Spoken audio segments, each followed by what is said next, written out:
Que nous prions, car la prière, par la prière, Dieu permet à sa créature d'être engagée dans les activités qui ont une portée éternelle.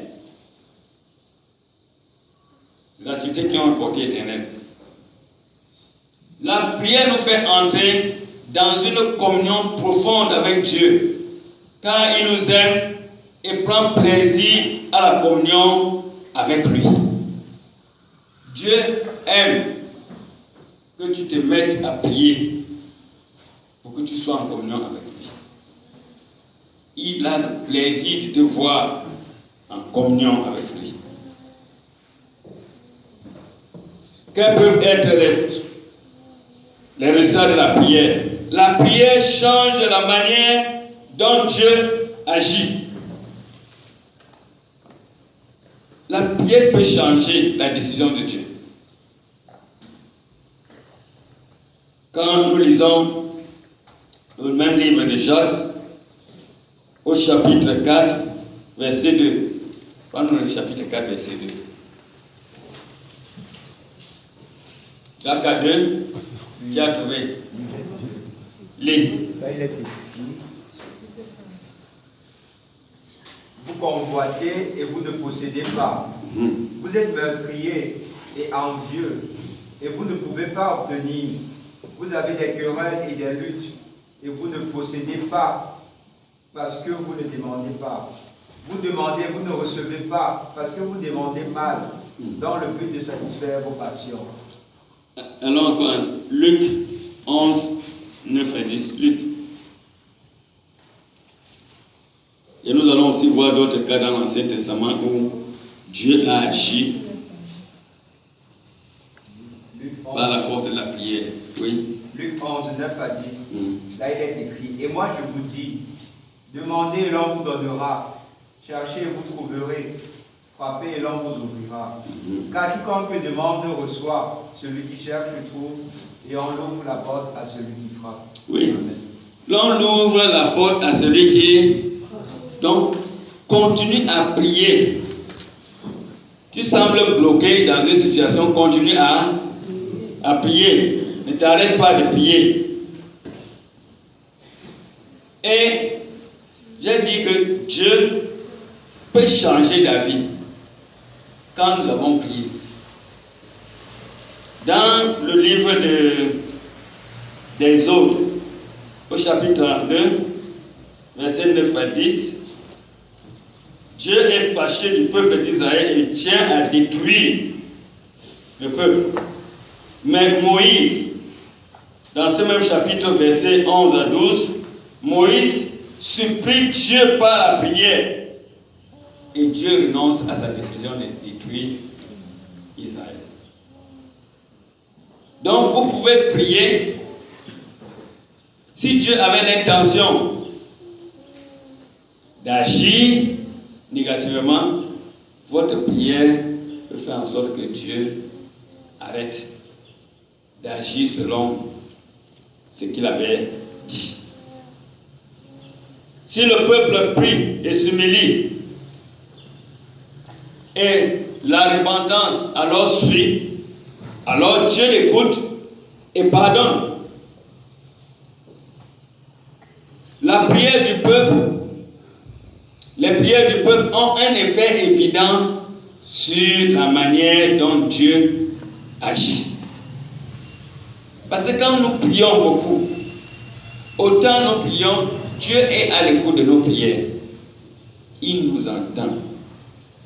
Et il peut dire, non, les gens-ci ont sûrement bien prié pour ce sujet. Il faut que j'agisse de cette manière. Et il change d'avis. S'il avait à détruire, il ne détruit plus. Si le malheur devait venir, il arrête le malheur en chemin. Mais le problème est le suivant. Est-ce que chacun a réalisé que nous devons prier quand il y a des situations? Parfois, on ne réalise pas cela. Si chacun avait réalisé que la prière change la manière dont Dieu agit et que Dieu change réellement les choses en réponse de la prière, alors les chrétiens devraient réellement prier plus que nous le faisons souvent. Si nous prions peu, c'est parce que nous ne croyons pas que cette vérité, que la prière change la décision de Dieu, est vraie. La prière que vous faites peut changer la décision de Dieu. Et elle change. Mais très peu de gens s'engagent à la prière parce qu'ils savent que ça ne change pas. Le doute a gagné les têtes. Quelles sont les considérations que nous devons faire pour la prière? Il faut prier selon la volonté de Dieu. Quand on dit prier selon la volonté de Dieu, qui peut connaître, s'imaginer dans la volonté de Dieu? Hein? C'est ça la difficulté. On se dit, mais qu'est-ce que je vais faire pour que je prie selon la volonté de Dieu? Ici, il est question de faire face à une interpellation, soit à lui obéir, quand on lit la parole de Dieu. Vous priez, vous lisez la parole de Dieu. Il faut l'accompagner, la prière, avec la lecture de la parole de Dieu. Et quand vous arrivez dans un test où Dieu vous dit, arrêtez de vivre peut-être la fornication, il faut arrêter. Arrêtez de vivre l'adultère. Il faut arrêter. Arrêtez de vivre tel genre de choses. Il faut arrêter. Voilà la prière selon la volonté de Dieu. Toi, tu pries, mais les réactions que tu fais sont contraires. Comment est-ce que Dieu va donc t'exaucer? C'est ça le premier, prière selon la volonté de Dieu. Tu pries pour que la volonté de Dieu soit, mais toi, tu as déjà un angle positionné dans ta propre vie. Dieu te pointe le péché, tu ne veux pas obéir. Donc, en lisant un passage, quand Dieu te dit d'arrêter, arrête. Voilà, c'est Dieu qui t'a dit. Tu l'obéis. Quand il a dit d'arrêter certains péchés, il faut le faire. Dieu répond à nos prières si nous obéissons à sa prière. Ça veut dire à sa parole, ça veut dire sa volonté. Sa volonté, c'est ce qui est dans la parole de Dieu. Bien aimé, la parole de Dieu que nous lisons là, c'est ça la parole de Dieu. C'est ça la volonté de Dieu. Dieu n'a pas mis, on n'a pas mis ici, sur le test ici, les choses qui sont les volontés des hommes.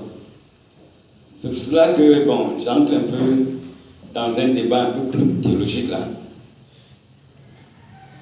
Il y a des Bibles où il y a les volontés des hommes. Nous avons écarté tout ça chez les protestants. Nous les avons mis de côté pour que ce qui reste ici, ce soit la parole de Dieu et la volonté de Dieu. Quand vous lisez ceci, que ça soit réellement dit que vous êtes en train de lire le désir de Dieu, la parole de Dieu, la volonté de Dieu. Celui qui veut suivre la volonté de Dieu doit lire la parole de Dieu. Parce que certains disent, je veux écouter seulement Dieu. Il laisse la parole de Dieu de côté. Il prie, il fait des exercices, il va jeûner, il fait de l'extase et tout ça. C'est rien, frère. La volonté de Dieu, c'est ça, la parole de Dieu. Le désir de Dieu, c'est ça. Les gens veulent écouter Dieu de manière audible. Fions-nous de ces paroles parce que même le diable peut infiltrer aussi des idées, des voix. Le diable peut vous lancer des voix quand vous êtes dans la concentration. Donc la volonté de Dieu, c'est ça. Et le diable ne peut rien infiltrer dans cette parole. Qui soit ses idées. Qui croit en cela? Est-ce que le diable peut infiltrer une mauvaise parole dans la parole de Dieu? Alors, donc ça c'est une parole déjà tamisée. Mais dans la parole que vous entendez, vous voulez écouter vous-même. En l'air. Une inspiration prophétique. le diable peut aussi infiltrer quelque chose de très faux dedans. Je dis très faux dedans. Il vous infiltre ça, vous accaparez de ça, vous pensez faire la volonté de Dieu, alors vous êtes en train de faire la volonté de Satan. La parole de Dieu. C'est la volonté de Dieu. Bien aimé, il faut lire la parole de Dieu pour connaître la volonté de Dieu. Il faut prier avec foi. Quand nous lisons le Marc 11, verset 24, dans ce verset, Jésus semble nous enseigner que quand nous demandons quelque chose, le genre de foi qui produira des résultats consiste à une pleine assurance qui, après la prière pour quelque chose que Dieu a accepté, de nous accorder, de nous demander. Suivant, on ne peut pas, je vais vous expliquer cette partie.